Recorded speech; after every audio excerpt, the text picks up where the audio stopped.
Good morning. Welcome to the midweek edition of Business Morning here on Channels Television. I'm Ini John McQuarrie. Let's just dive right in with oil prices. It changed up as industry data showed U.S. fuel stocks fell more than expected, recovering slightly from a 5% drop on Tuesday as first fuel demand will suffer as China steps off COVID-19 curbs and central banks hike interest rate. U.S. West Texas Intermediate crude futures rose by 64 cents to $92.28 a barrel after sliding $5.37 in the previous session, and that was driven by the fears of recession in a whole lot of country. Brent crude futures climbed by 48 cents, which is 0.5%, to $99.79 a barrel, trimming Tuesday's $5.78 loss. The October contract expires today, and the more active November contract was up 61 cents, which is 0.6%, at $98.45 a barrel. And then moving from there, let's go to the grains market and see what's going on there. And it shows that Argentina's grain producers have sold 51.6% of the 2021-2022 soybean harvest so far. The country's Ministry of Agriculture said that lagging behind the 62% sales rate reported at the same period in the previous session, Argentina's soybean production in the 2021-2022 cycle was 44 million tons, and that's down 46 million tons the previous session, according to the government data, with the country serving as the world's leading export of meal derived from oilseed. Sales have slowed as Argentina faces an inflation crisis, prompting farmers to push for a devaluation of the pesos to improve the dollar value of their grains. From the 18th to the 24th of August, local producers sold 350,000 tons of 2021-2022 soybeans to Agri exporters. Meanwhile, producers have already sold 64% of the corn for 2021-2022 cycle, on par with the figures reported last August. And from there, we come to Nigeria, where it's not a very good news here. One of U.S. major carriers, Delta Airlines, says it will suspend New York, JFK, and Lagos flights with effect from the 4th of October 2022. In a statement on Tuesday, the airline said that non-stop flight service will be halted to fit the current demand environment. However, the airline says it will continue to operate service between Lagos and Atlanta and offers onward connections to New York and other cities across the United States. A very good one there in the aviation sector. And still in Nigeria, in the oil sector, the Nigeria National Petroleum Company Limited says it will be ready to issue its first initial public offer to the investing public on the Nigerian Stock Exchange by June next year. The Group Chief Executive Officer of the NNPC Limited, Mr. Mele Kyari, who made this known in Abuja, says that Africa's biggest energy company has evolved and is now positioned to forge its path towards becoming a giant in the global energy space. He explained that the oil company's estimated worth is $90 billion, which is 38.14 trillion naira, making it bigger than every other listed company on the NGX. We'll take a short break. When we come back, we'll start off with major conversations for today.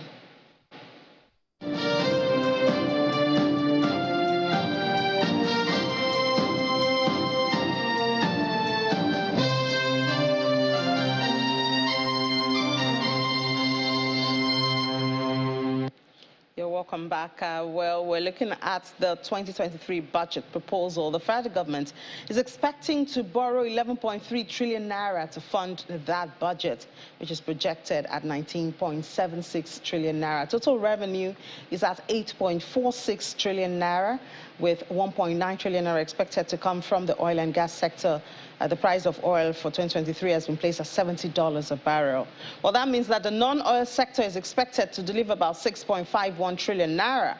And whether we can reach that or not, we want to get the views of Mr. Chukwu. Chukwu is the former Director General of National Directorate of Employment, and that to tell us what he thinks or the sectors who can drive this. Good morning, Mr. Chukwu. Thank you so much for joining us this morning. So Are you happy with these numbers when we look at the proposed budget for next year? So we have total revenue 8.46 trillion naira. Oil, which is supposed to be a major, incidentally is expected to give 1.9, while the non-oil sector is 6.56. So of course the bigger burden is on the non-oil sector as usual. Yes. I think that's one of the contradictions of Nigeria's economy. Absolutely. Yeah, but are you confident that you are more in the non-oil sector? Yes, I am. Are you confident that the non-oil sector can deliver this? Well, yes, if the enabling environments are put in place, the non-oil sector should be able to play a more major part in the economics of Nigeria and the budgeting. The issue has never been about budgeting. It's always been about implementation of the budget and indices that lead to the formulation of the budget itself. One questions their rationale for some of the figures they put there. Are they really tried? Are they derived from specific figures or economic metrics or indices? So how do you just come up with the non-oil sector is expected to do that? If you expect them to do that, then put the enabling environment in place, the factors that will generate those numbers you're looking at. One of them, it's employment. You target employment, creation, wages, wealth creation, non-dependency on imported materials, creation of effective raw material base to power the industry. So if they're going to present that, you're going to be able to have to feed your country. First, have the industries rolling, and have the critical manpower to factor in production and productivity. So when I see some of these things being bandied around on TV, it becomes a laughing matter. And I'm sure post-budget presentation, you're going to have a panel of experts on this same platform discussing what has happened. Now, government itself, I've been in government for a long time. Around this time, of course, is a core circular. And all they do is to bring up what they need, both their capital projections and their current expenditure, including overheads and stuff like that. So one has to ask, how do those things, so how do you come about that, okay? So as a policy initiative, the non-oil sector should create more impetus into more revenue, to the economy. And the more we're less dependent on oil, the better we are. It's always, especially at a time like this, when we see the volatile movement in the price of oil. And then, I mean, in Nigeria's case, we still have the subsidy to deal with because we are still importing the refined product. So obviously, the non-oil sector could offer major buffer. But from your perspective, what sectors do you think should be concentrated on? Assuming that we cannot get all our sectors in the non-oil areas, working at the same time.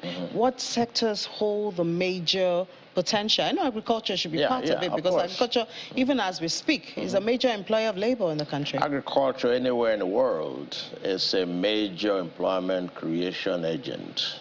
Agriculture and agricultural value chain.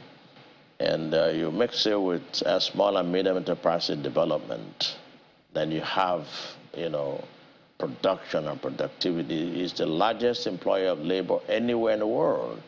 I've said that before on this your program.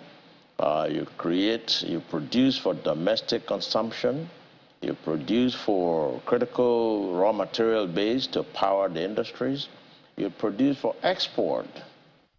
So when you do that, you are now reducing the pressure on the naira, and the exchange mechanism will occur. I mean, the exchange rate will regulate itself. You don't just come out at CBN comes out every year or pegging exchange rate, and then you create two windows, one the parallel market and then one what you call the official rate. The INE all they do is allocate those foreign exchange directly to non-productive sector, who turn around a round trip and get richer by the day. Well, the CBN has been fighting the round tripping, so how successful or not, I guess, Absolutely not, because the policy is all wrong. Is another the policy is all wrong. I mean, if you go chasing, people who are dealing on foreign exchange, the black market, you are not targeting the area. You target the productive sector, agriculture, and then when there's less dependency on importation, you know, the rates will fall by themselves, okay? If you were to have, you know, like I was in discussion with SMIDAN, a small and medium enterprises development agency, have a brand new DG. For the first time, government got it right. They appointed somebody from within the organization. I made him the Director General. Because he is homegrown, he understands the critical nature. I guess understanding is one thing, but the willpower to actually push through and implement, because I mean we've talked a lot about what should be done, and I don't think we're short of knowledge on what should be done. Absolutely. But we talk of the willpower to push through and actually implement what we know. Absolutely. You know, I guess that's actually well, you and I have discussed this before, and I've always said it isn't the absence of policy formulation, it's the absence of policy implementation. Now, I had a meeting with Mr. Fasai, the new Director General, and he now understands, and as I've understood as the Director General of NDE, I've always said it, government cannot create jobs. Jobs must be private sector driven. So together, we're working now to create what is called OLAP. The Japanese model is called OVAP, one village, one product. We're going to embark on OLAP, one local government, one product. Combine it with RMRDC, which has a product called Raw Material-Based Clusters Initiative. So we're getting there critically. So together now, we're going to find financing through development finance institutions. And when you do that, you're going to put critical entrepreneurs in every ward, in every local government. And that has to be private sector driven. Okay? So when they produce, aggregation of the production they have will enter the market. Okay? There'll be less appetite for imported material because they're producing in Nigeria. But when you sit down and you say just sit down and you talk about the non-oil sector is supposed to produce 8-point-something trillion, you don't put the mechanism, you don't put the enabling environment in place. CBN just rolls out programs and policies that do not research well, and they don't follow through, they don't monitor to see if those things are going on right, you know, then that's the problem. So the issue is policy-based by the government. And let me also add, the absence of cohesive national planning in this country. We've had a lot of national plans. No, what they have is rolling plans that nobody implements. They'd like to hear the sounds of themselves talking issues. I've been in there, and NDE was very successful because I was totally focused on my core mandate, okay, which is to create the enabling environment, train the people, create infrastructure in terms of skills acquisition to actually man those industries. But those industries are not comatose. So if government can... maintenance and sustaining of a policy is also another hurdle. Yeah, implementation of policies. Again, let me address this subject implementation. If you go and take somebody who does not understand one word of his core mandate and appoint him the head of that organization, what do you expect him to do? He can't. So we need to look at who and who, what's the background, what's the qualification. We're not suffering from dearth of professionals in this country.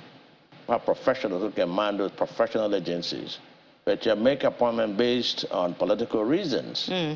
I mean, let me ask you, take somebody who's been a councillor somewhere, and you make him Director General for a purely professional agency. What do you expect him to do? All right, and because we're almost out of time now, so the government, the federal government will have to borrow more than 11 trillion naira next year to be able to fund the budget. Of course, we do know the issues around our debt servicing currently, which is already more than revenue. Do you think that Nigeria can avoid borrowing? Of course, they can avoid borrowing. They should not. That's what I'm talking about. When you have more income derived from non-oil sector, it should be able to go over this 8-point-something trillion you're talking about with the right policies and right targeting. But we also have, you know, when it comes to dealing with imports, you also have the taste of Nigerians. A lot of Nigerians are, you know, very import dependent. If you offer them domestic, locally produced products, they look at it as inferior. That's then where quality comes in. Competition introduces quality. You also have organizations like SUN, who should be doing their duty. And I'll tell you, Nigerians, when you price, you know, any commodity, you know, to what is called consumer resistance, they can't buy it. So they have to turn to what they can afford. And then as they go on, more quality will be introduced. All right. Thank you so much, Mr. Chikunwachuku, former Director General of National Directorate of Employment. Thank you so much for sharing your thoughts with us. We do hope that the non-oil sector actually can cover up for this borrowing, because we know what's going on with some other countries that are almost defaulting in their debt servicing. Thank you so much for joining us on the program this morning. We'll take a break now. When we come back from that break, AFEX commodities market is next. Just stay with us. This is Business Morning on Channels Television.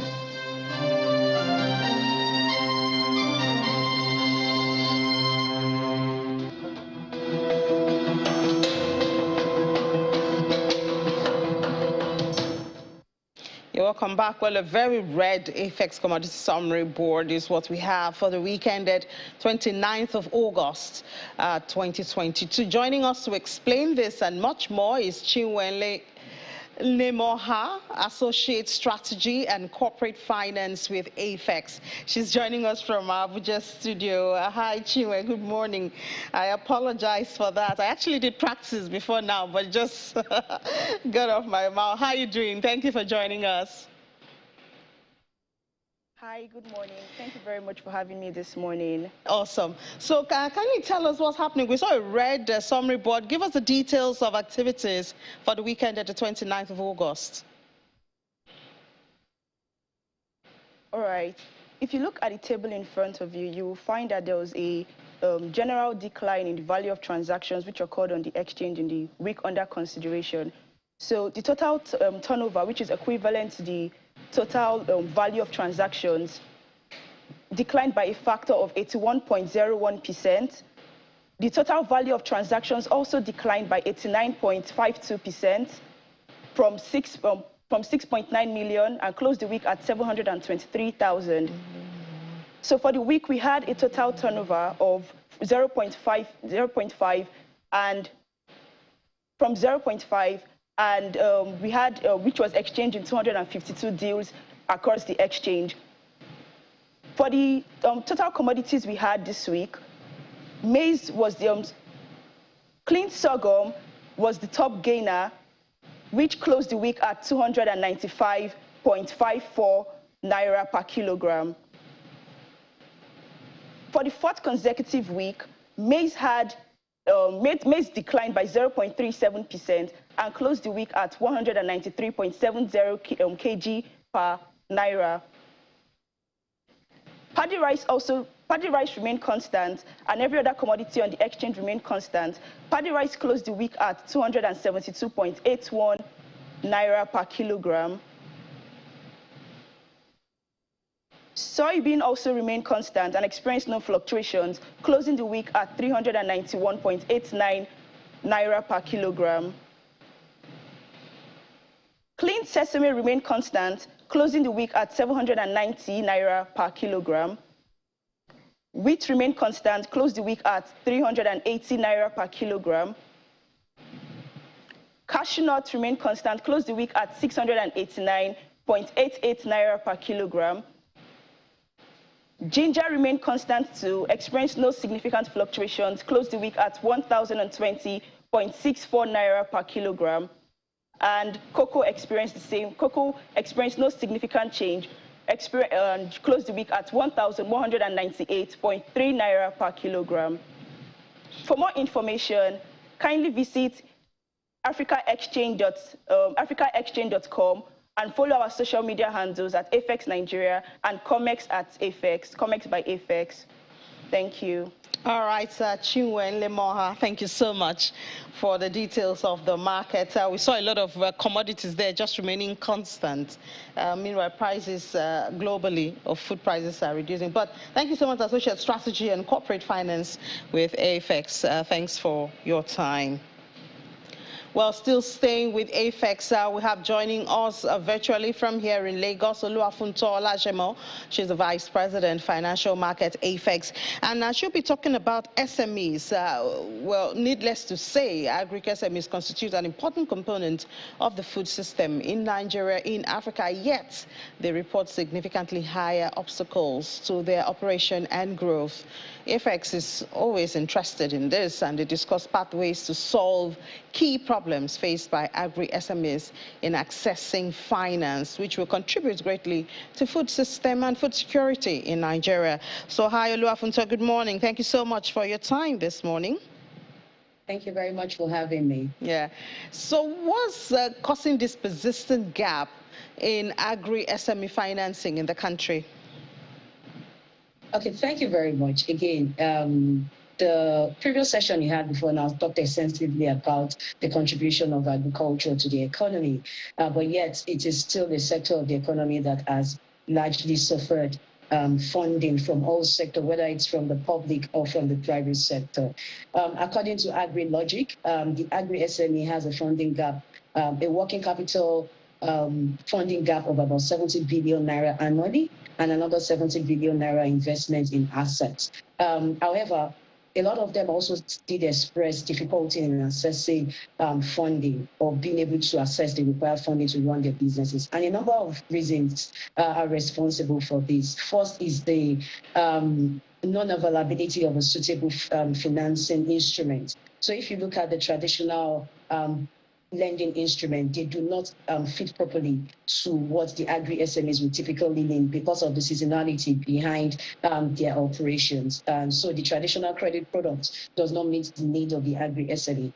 There's also lack of data and sometimes data asymmetry because for anyone to finance or fund any business, you need data to assess the creditworthiness. Because of, again, lack of data, a lot of financial institutions are unable to assess the creditworthiness of these SMEs.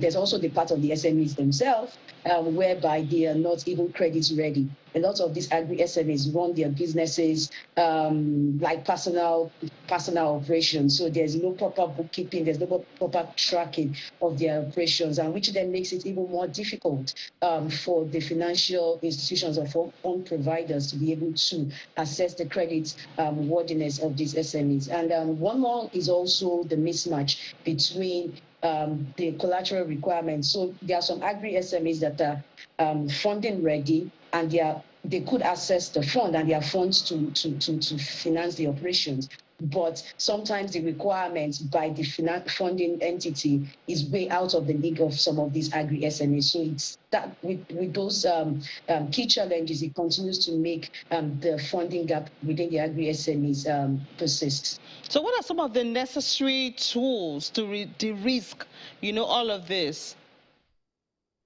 So very interesting question, right? So when you're looking at de-risking, agriculture generally is a very largely bankable operations, and it just takes the fund provider to understand.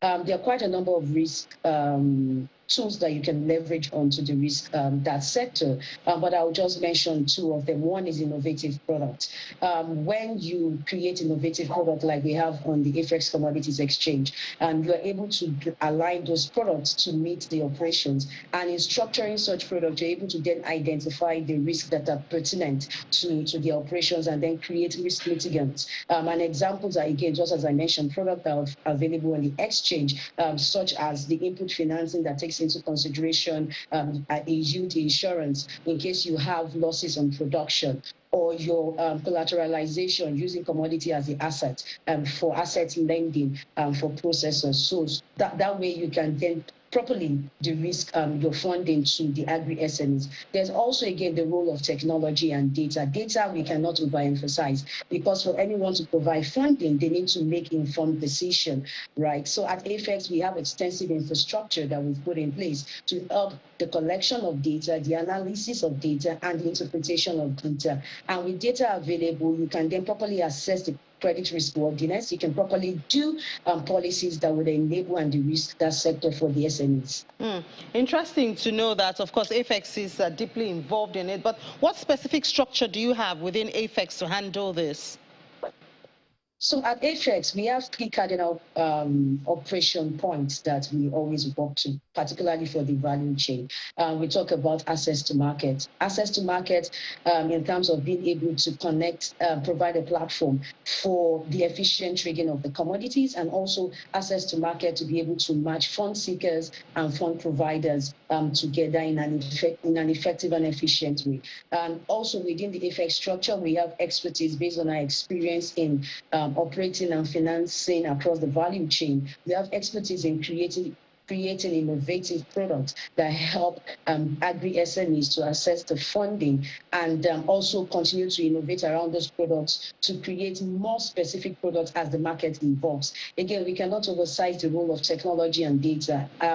We have extensive technology infrastructure that allow the flow of data, allow the collection of data, allow the interpretation of data, so that financial institutions can assess the data, can interpret the data, and then make informed decisions. And some of these data are actually also useful for the other sectors, like the insurance sectors, to create innovative product that continues to de-risk that sector.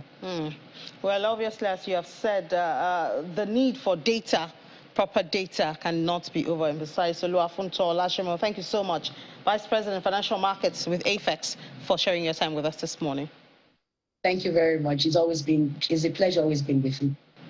All right, so now let's take a breather, and then we'll come back and head to the markets.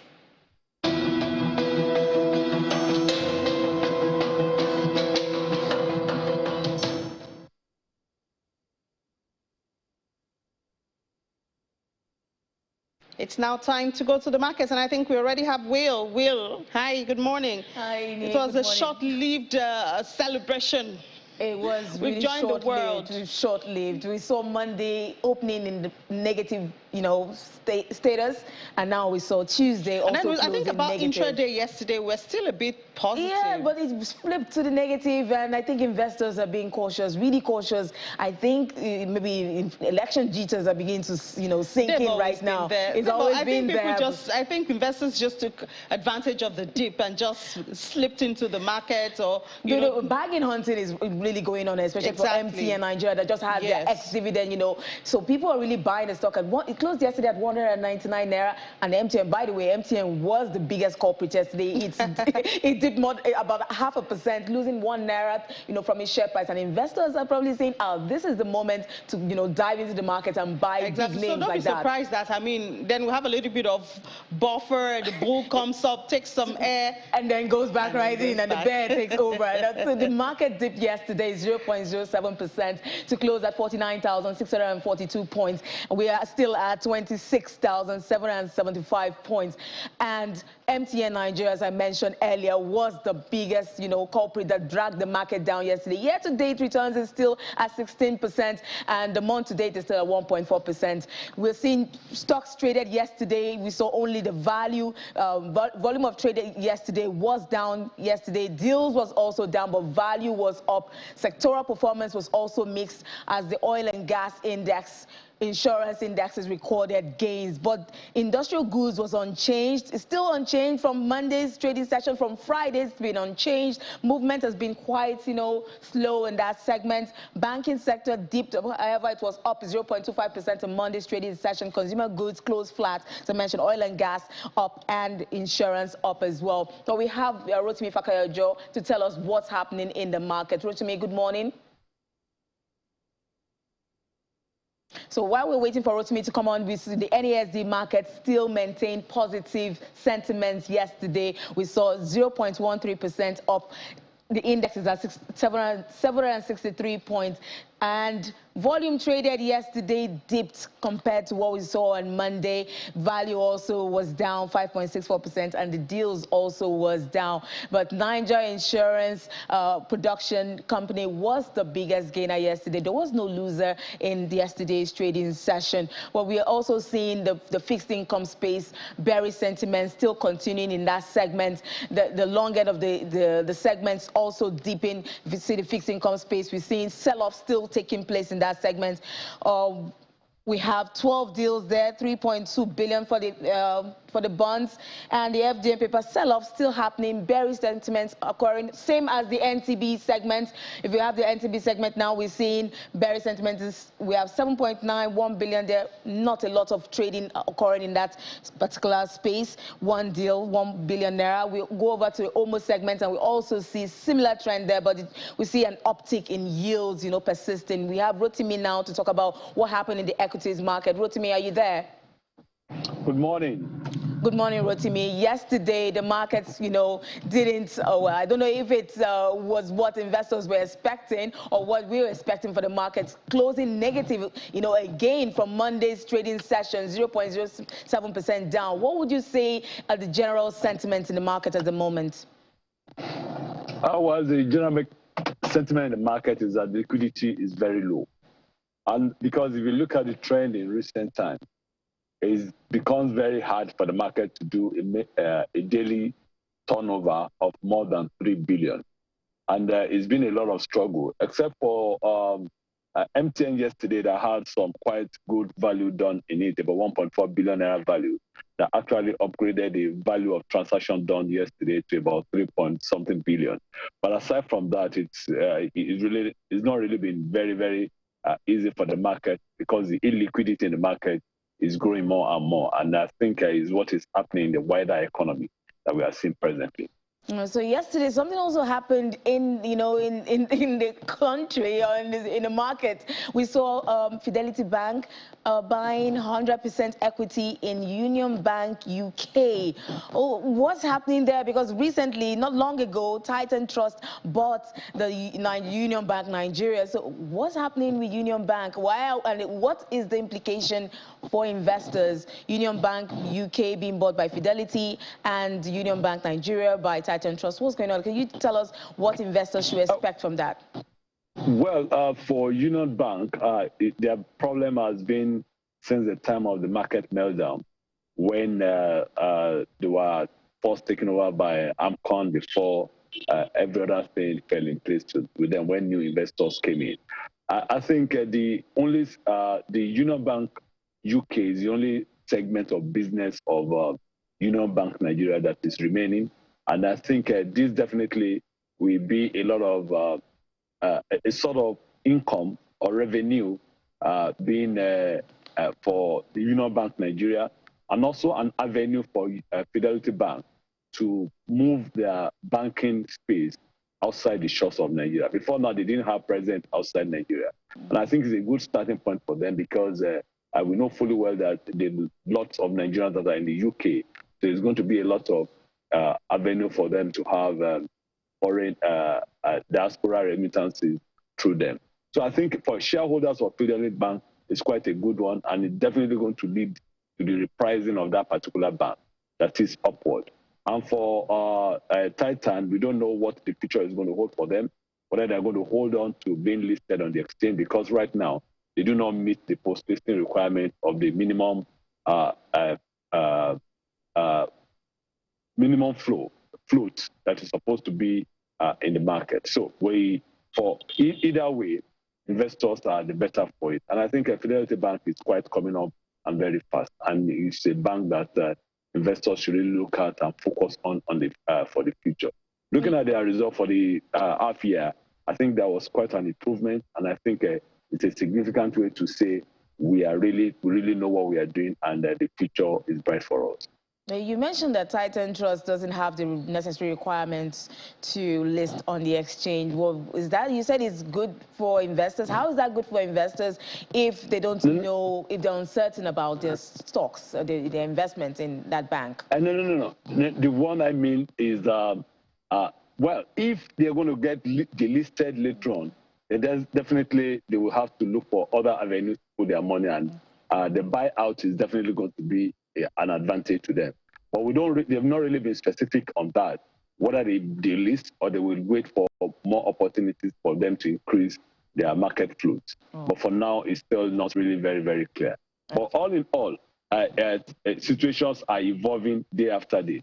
And I think the Securities and Exchange Commission and the Nigerian Exchange are really in good stead to monitor the happenings and for the best interest of the Nigerian investors. Thank you so much, Rotimi Fakaya, just stockbroker, for always sharing your thoughts and your perspective on the program. So, that's what we have for the markets. We are hoping that the market rebounds today. Probably just before you run off, Will, it's a very interesting scenario with Union Bank, one of the oldest banks in Nigeria. And I was reading something about innovation, I mean... maybe this is their way to innovate, and maybe they're not able to keep up. This is a good one for Fidelity Bank and for investors there, because now they have a branch in the UK. Yes. I mean, what an easy way to just get across. Dual listings going to happen anytime soon? Maybe Juliana will have an account there soon. Maybe. All right, Will, thank you so much. See you at 1:30. Thank you so much. So we'll take a break now. After the break, we'll head to London and ask Juliana, maybe she will have an account with one of those. Well, we'll talk to her after the break. This is Business Morning on Channels Television.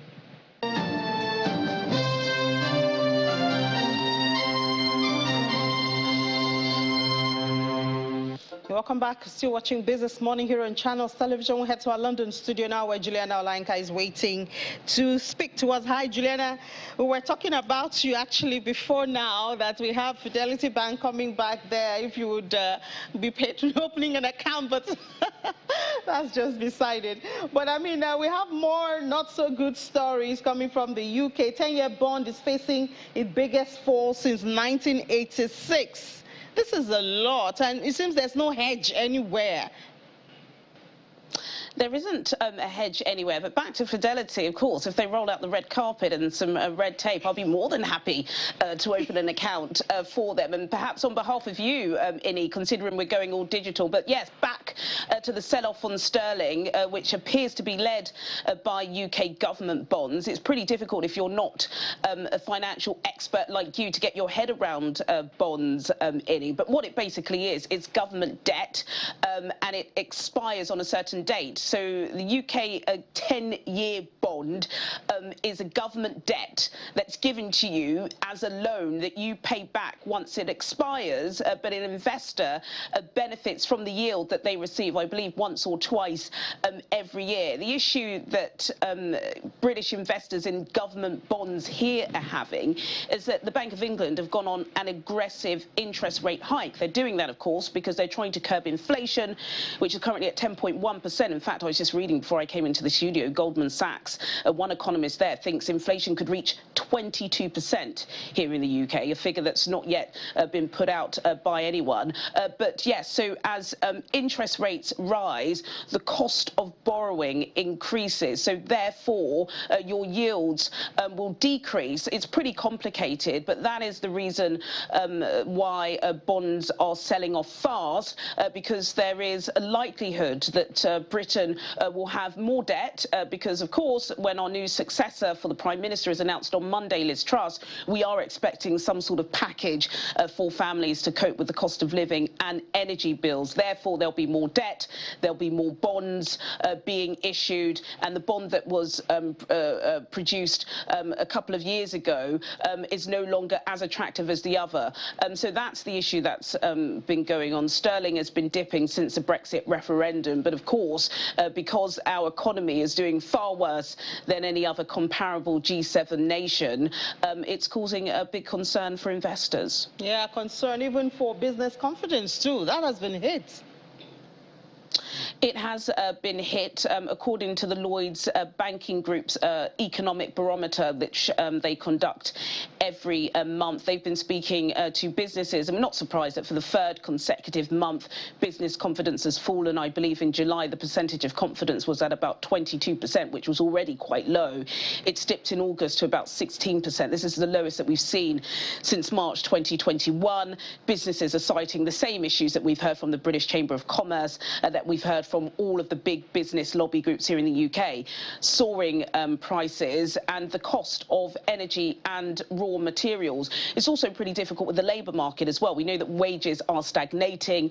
Any new employer that is highly skilled that's going into a firm at the moment wants to be paid, not just to be able to pay for their bills at the end of the month, but to have a good life. That's putting pressure on businesses here. According to them as well, 40% of businesses are showing concerns about the slower UK global growth. I already mentioned that Goldman Sachs have suggested that inflation could reach 22%.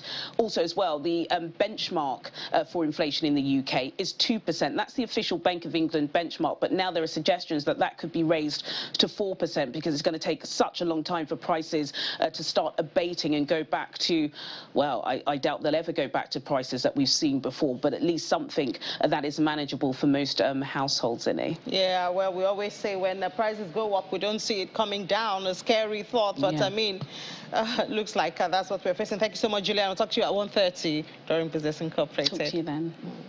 Thank you. All right, so from Juliana, we head to the crypto space to see what's going on there and see if we have a better outlook today. I don't know if we have that now.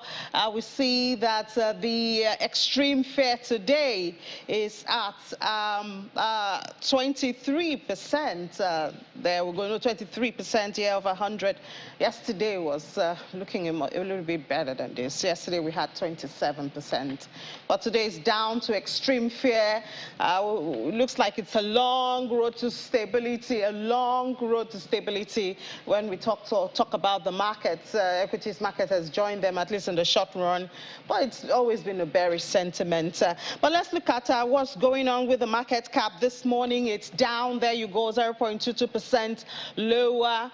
And it's in the billions, not in the trillions anymore. 990.71 billion. 24-hour volume is in the positive, and Bitcoin dominance is dropped 0.19% at 39.16%. Let's see the price of Bitcoin now. It's down. Still, I think we can still do a little bit of dance because it's still 20,000, and then 24 hours volume is at 35.4. And okay, we have Amari Sachet now joining us to have a short conversation, not on Bitcoin, I think, at this time. He's the creator of eCash, so he joins us to talk about something that's going on in that area. Hi, Amari, good morning. Amari Sachet, can you hear me? Okay. Looks like we'll have to wait a little bit for Amari to join us. See the price of Ethereum there. It's up. 0.81%, very close to 1,000. I mean, to 1%, unlike Bitcoin, which is down. But I mean, what's the difference? 1,589.15. That's the price of Ethereum as at 8 a.m. 24-hour volume, $22.88 billion. Let's see their top alts by market cap. The same suspect we've been having. But there we see that eCash is down. I don't know if that's what's driving it. Hi, Amari, are you there now? I'm here. Okay. Hello. Hi, Amari. Good morning. This is Ini. I hope you're not missing Ladi too much. No, I think this is fine. We're going to talk again pretty soon. Okay, all right. So there's an avalanche of post-consensus is expected on the 14th of September. That's about 2 weeks or so from now. How do you think this will impact your community, the eCash community? Well, this is something that have been long awaited, and it's been taking longer than we expected to be to the point where we can activate this technology. We had it working as a prototype for many, many months, but sometimes going from a prototype to something that is production ready takes takes a bit more time, but it's going to be great. It's going to greatly improve the security of the network. It improve the scalability. It improve many different aspects that the e-cash community cares very much about. So that's also great. As you can see, the market is a bit down today, but that's a bit of a, it gives a bit of a false impression because it was up. It was up more than 60% over the weekend, something like that. So we see a bit of a correction, but all in all, people who had e-cash last week are very happy about this news. Yeah, because I mean, I saw it, one of the top all, but it was down. I was like, is that a reaction to what we're expecting on the 14th? I think it's a bit of a correction. You know, when there is a news, some people get overly enthusiastic. We saw over the weekend, the price went up more than 60%. So maybe that's a bit, you know, there was a bit too much enthusiasm in some direction, and now we see a bit of a correction today. But all in all, the community react very positively, and the price showed that, so that's good. Oh, okay. So let's hope that by tomorrow there'll be another correction that will bring it back up. Amari, thank you so much, Amari Suche, creator Thank you for having me. Cash. Yeah, enjoy the rest of your day. All right, so that's where we draw the curtains on the program today. Thank you so much for being a part of it. Tomorrow, we're going to have another fresh episode where you would have a lot of conversations, business conversations, that, of course, will be relevant to you. And we do hope you will join us. But at 1:30, there'll be Business Incorporated, where you have updates on development on the world of business. I'm Ini John Mekwa. Enjoy the rest of your day.